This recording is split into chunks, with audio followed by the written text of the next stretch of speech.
G'day legends, I hope that you are having a fantastic day and a fantastic week in general. Now today's video, I promise, is going to be shorter than usual as I do have an 8-hour drive ahead of me to get interstate. Now I've had some personal family stuff come up that I need to go down for the weekend.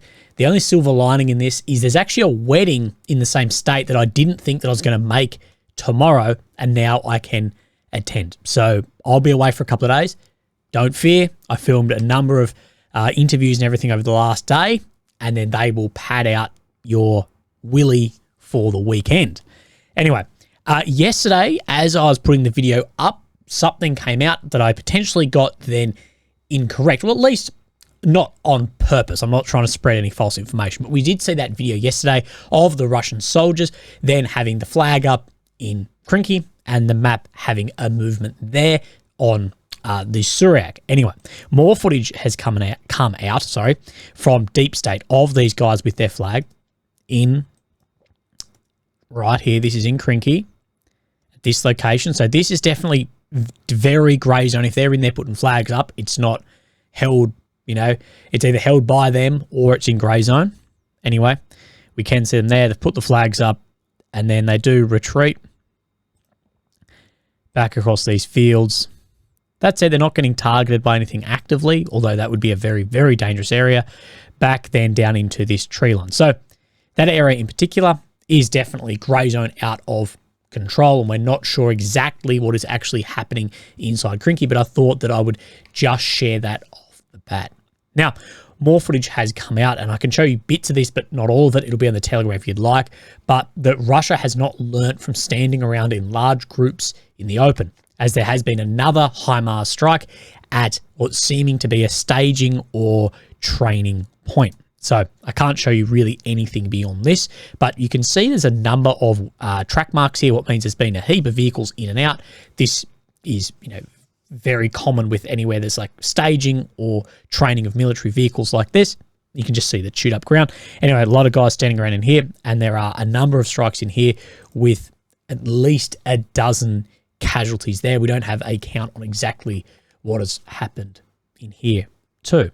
And it seems like today I'm just looking at the footage. It might actually be entertaining for once, but we have this video come out too of the Russian VDV doing training. Now, this thing right here, what actually is this? Now, I'll say, at one, I think this bloke's Batman, but secondly, I'm not 100% sure, but I would say that this is an electronic warfare ECW, ECM, electronic countermeasure system.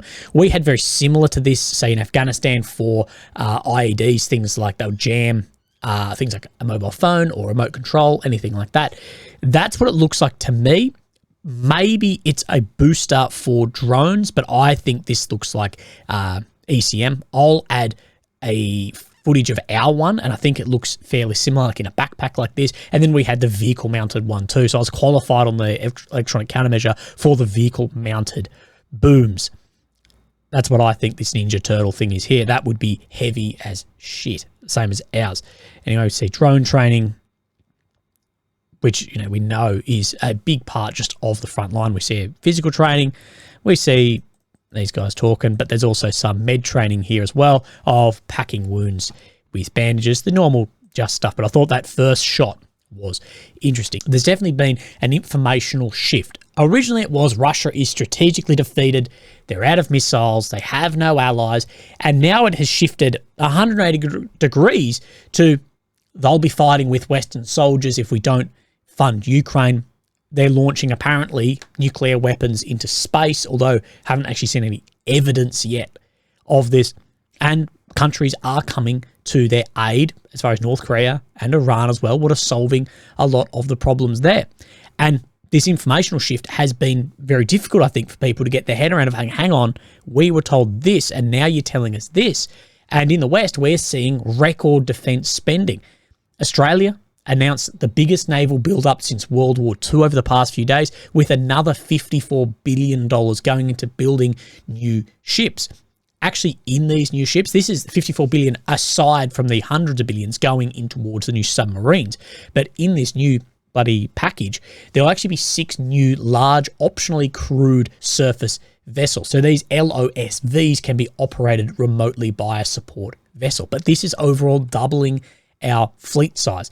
We've seen the UK, Australia, America speculate about national service and or conscription. And yesterday, we see that the UK publicly having a Trident missile test. And I think this is weird because, and I got sent this off lots of guys who I trust and know, and I trust their intel. Like, everything in submarines is top secret. Why is this being released?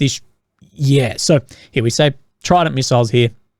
Of course, reassurance about the nation's nuclear deterrent, but that it is actually the second failure of this. So, of course, these are a submarine-launched missile, incredibly deadly, but are having obvious problems with this. And, we're testing these things, moving things up the line. People are saying that there is a real threat or making like there is a threat to push the informational space as well, if that makes sense. We have seen Russia increase the effectiveness of its air power in Ukraine. Initially, Russia's air campaign was frankly embarrassing when you actually consider the overmatch of air power that Russia had against Ukraine in the beginning of this war. Over the last week, Ukraine has claimed to shoot down several bombers in this area over 7 days. There are official claims, but this sums up basically what the official claims are saying. Primarily Su-34 and Su-35 bombers worth around $380 million. We'll talk about this, but these are the claims that have been released publicly. Then Fighter Bomber has said this. In recent days, 2 Su-35s had been lost. 1 pilot was killed and 1 was rescued, but also saying that nothing else was knocked down. So we know it's somewhere between 2 and 7. Now, I will say in this too, with fighter bombers' track record and the absolute lack of evidence to support these claims these jets have gone down, I'd actually be inclined to actually believe it's closer to that number of 2. But regardless, both sides are claiming that it was a Patriot missile that took out these planes. Why is this important? Well, Patriot batteries are incredibly precious for Ukraine and incredibly expensive. And it does seem Ukraine is moving these systems close to the front line to target these planes, therefore putting these systems at more risk. To me, this shows that there is an acceptance of the now increased air threat, that we're willing to increase the risk on these batteries because of how deadly those planes have become in the air. Now, like I said, I've seen several accounts say that these planes are worth multiple $billion, and that's just incorrect. If several were lost, it would be closer to the number this bloke says here, $380 million. But again, that is replacement cost. In this too, Russia lost 3% of just Su-34 and Su-35s. And he does say here as well of what is left. Now, I can't back up these numbers that he says, but this is a pro-Ukraine account. So let's go. It's 3%. Let's go with that. That's still a hell of a lot actually left as well. It's not like then that capability is crippled.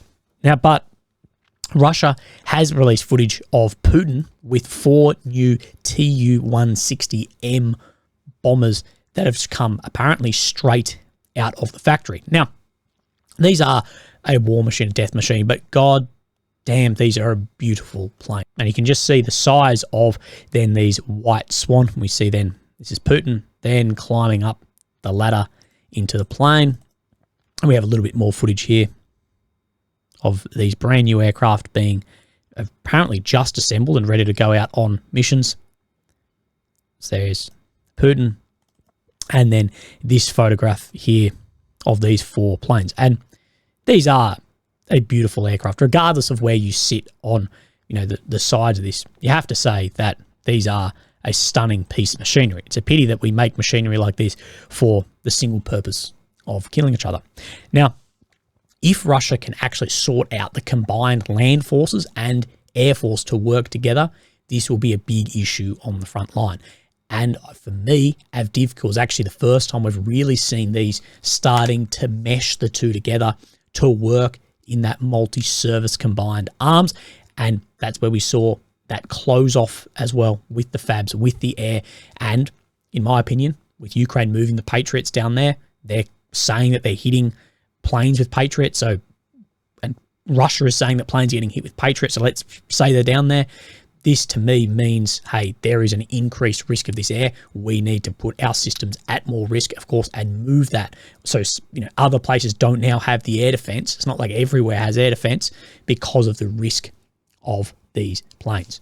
Now, we have a little bit more footage to go over, and then we'll have a look then at the maps. So we have some footage of some Bradleys and some Leopards here. Now, I can't say exactly if this guy's correct or not because it is fairly propagandary, but it does say Ukrainian Infantry Fighting Vehicle Bradley ends a 2A6 German tank and another one. And this was hit by the Russian Air Force, and they finished them off to prevent becoming Russian trophies. This is common. This is common for broken down vehicles, abandoned vehicles, is you target them yourself so the enemy can't get them. Now, I'm not sure exactly if this is what has happened, but we do see this does look like a Leopard tank here, and there's no... The audio is just like that shitty, like that everyone adds on every video and ruins hearing 30 mil fire. But we can see then the Leopard and then the Bradley being engaged here. The Bradley's over the back here.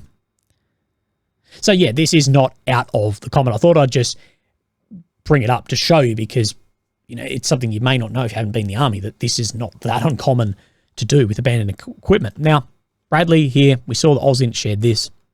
And this has been going around a lot, that Russian forces have captured a Bradley in Avdiivka. At the end of the day, these are an old vehicle. Russia has had these before. I don't think, depending on the systems within them, but if it's just the hull of the vehicle and everything has been zeroed inside as far as radios, whatever, EW equipment, whatever, it's no massive deal. Personally, I don't think it's a huge deal, but it will be celebrated. Oh, excuse me. Now, we need to have a look at the Polish grain problem that's going on. Now, Zelensky down here has then released a long statement about this, trying to find some solution to this. Now, I want to address everyone who remembers what the full meaning of the word solidarity means, a word that changed the history of our entire Europe for the better. Yes, it was, and in many ways still is. But now we see excessive and unfair politicization, which may cause common achievements to crumble. Just like Ukrainian grain, which unfortunately the world saw on Polish roads, rudely thrown out of cars and wagons. This is a grain that our farmers grow, and with great difficulty, despite all the difficulties associated with ruthless Russian aggression. Now, a little bit of background on this. Ukraine can't get the amount of grain that they want out through the Black Sea because of the war and Russia's control over the majority of the south of Ukraine. Therefore, they are moving grain out through the roads through Eastern Europe, and Poland and the other farmers in Eastern Europe are not happy with this because Ukrainian grain has been significantly cheaper, and this grain hasn't been transiting on. It has just overflowed the market there and has reduced the price of grain for the farmers there as well by, some are saying, up to 50%, and a lot of claims that the correct imports of this are not being done. And we see the tariffs for products like this from Ukraine going in to Europe, the tariffs have been dropped away. So therefore it can be even cheaper again, while the farmers there are still hit by the tariffs. And of course, Ukraine is not within the EU, so they don't have to meet certain guidelines, certain climate targets, things like this. So it all just drives down the price of the grain. And people are saying it's going in illegally in large quantities too. So the Polish farmers and farmers in Hungary, Slovakia, Romania, they are not happy at all about this. It is ruining their businesses. And we've seen protests on the border. We know that yesterday between Poland and Ukraine, the farmers blocked every single crossing, and they're not happy about it. They want a fix in this, and Ukraine need a fix as well, because it is it is really one of, if not the only thing really trying to keep the Ukrainian economy afloat really at all, other than artificial flotation by aid money pumping into Ukraine. Ukraine wants to resolve the situation at the border together, and justly in a complete pragmatic way. I would like to turn to the Polish society and express Ukrainian gratitude to everyone who distinguishes political manipulation from fundamental issues of national security. One thing I think Ukraine needs to remember is what Poland has done for Ukraine. The amount of weapons, military equipment that have gone from Poland into Ukraine, the amount of Poles that have gone to fight for Ukraine. And I think the biggest of this is how Poland has taken on all the Ukrainian refugees, hasn't not batted an eyelid to come in. The taxpayer has paid for everything from wages of these people through to food, the housing, everything. It has been amazing what Poland has done for their neighbour, and these two have been like this, even though having a very, very rough history between the two nations. I think Ukraine needs to remember that, because they need Poland. They need these borders to open up, because it not only grain is stopped there, weapons can be stopped there too. I'd like to turn to the Polish government, to Prime Minister Tusk and the ministers. I've instructed our government to arrive at the border between our countries as soon as possible, by February the 24th, the second year of the war anniversary. Ahead of the government of Ukraine, our entire government, from logistics to the agricultural sector, and of course the Ministry of Defence of Ukraine, because the blockade at the border unfortunately increases the threats to the supply of weapons to our soldiers at the front. I'm asking you, Donald, Mr. Prime Minister, to also come to the border. Mr. President, I am asking you to support this dialogue. This is national security. We can't put this off. The coming days will give us a chance to do this. I am ready to be at the border with our government. And now, I want to appeal to the European Commission. We need to maintain unity in Europe. This is the fundamental interest of the European Union. Therefore, Ukraine appeals to the European Commission for a representative of the European Commission to take part in the meeting. Enough of Moscow on our lands. Enough misunderstandings. We cannot humiliate each other. We cannot humiliate either Ukrainian nor Polish farmers. We need unity. We need solutions between us, Ukraine and Poland, and at the level of the whole of Europe. Poland is incredibly important for Ukraine. Ukraine needs Poland more than Poland needs Ukraine, if that makes sense. That border is incredibly important to keep open as well. Ukraine having some cash flow as far as getting agricultural product out of the country is also incredibly important. So, of course, that's why Zelensky has seen this. And they've said that it's only 5% crosses there. We're not sure, but we will see that develop over the coming days, coming weeks, potentially, because the farmers, that doesn't look like they are bloody having it at all. It looks like they are, sort of dig in. This is where we are. Now, the EU has announced more sanctions on to Russia, and not only Russia.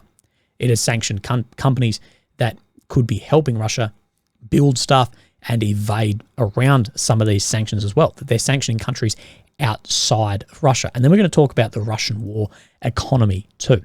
That latest package is almost entirely focused on cracking down on sanction evasion. And these are the countries that have had then sanctions put upon industry there too. China, the UAE, Turkey, Kyrgyzstan, Kazakhstan, Uzbekistan, Serbia, and Armenia. And Mr. O'Sullivan here said, I think we have to be realistic. There's always going to be a degree of circumvention. There's money to be made. So, of course, it just may be down to this company in this country builds drones and Russia is ending up with those drones. That's like the simplest way.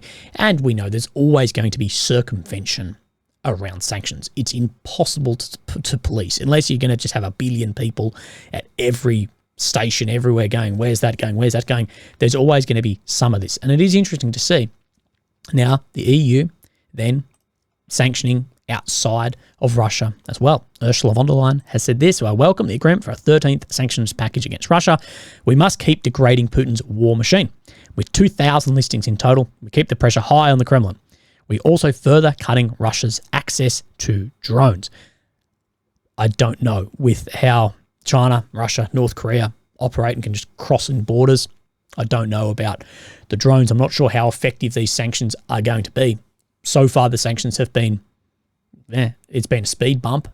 It's been difficult. It has had some change. But as far as the war machine of Russia, it's still producing a hell of a lot of stuff as well. Is getting more and more from allied nations too. Like we said here, that Iran is sending Russia hundreds of ballistic missiles. Of course, these hundreds, not only is that then going to be able to strike in Ukraine, but it's going to help, pad out Russia to then make more missiles and maybe get ahead if they're not meeting the replacement of those two. These things are big issues.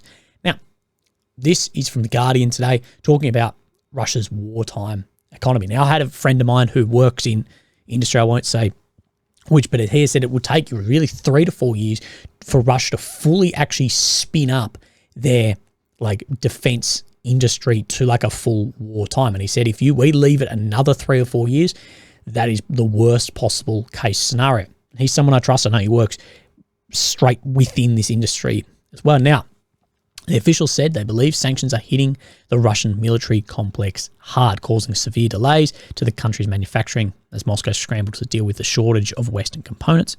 The Kremlin has reoriented Russia towards a war economy, lifting defense spending to 7.5% of the GDP, with factories running around the clock and hundreds of thousands new jobs have been created despite the Western sanctions. Estonia has estimated that Russia could produce 4.5 million shells this year, while Europe has struggled to meet the target of supplying 1 million. Not struggled to meet that target, they're only at 50%. I think it might even make 51%, has not even been close.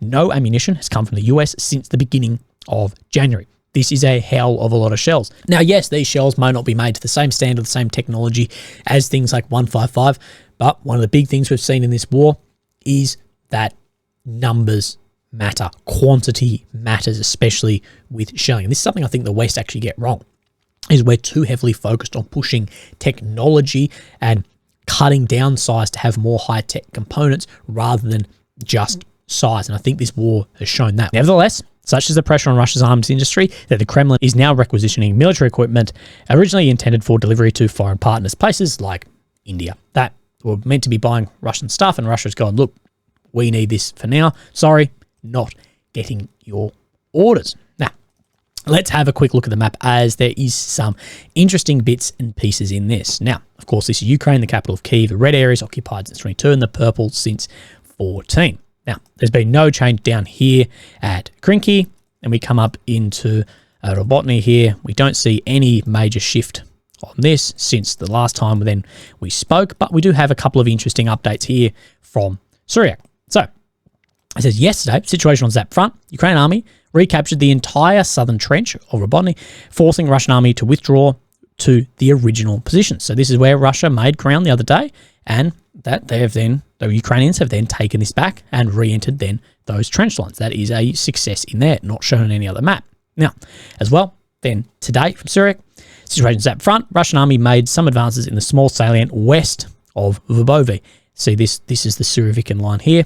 We do believe that Russia is trying to get these areas back for the defensive operations if Ukraine does go on the offensive, although there is more and more doubt actually coming in that Ukraine will go on the offensive this year, probably more pushing to 2025. Now, nothing across until we come up into Mariinka, Polbita, this Novomyalivka area that we do believe Russia is trying to envelope in here on a smaller scale, but similar to what happened in Avdiivka or Bakhmut or other places up and down the front line. So let's just have a look here, and we do see this major shift then out in through Polbita. Now, we did hear yesterday that there weren't actually any Ukrainian troops in Polbita, but they'd moved out to defensive works, and it does seem with this jump that that was the truth in there, but pushing down across that road. Now, we also have a Leopard 2 tank here being abandoned while leaving Polbita. See,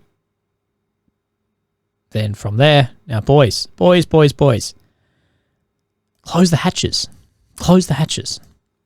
It's easy to say from here. We're not bloody on the front line getting shot at. Anyway, this is looking incredibly similar to me. Ground just in the northeast and out to the southwest of Polbita. I think the map lines up perfectly between Deep State and Syriac, which is what we like.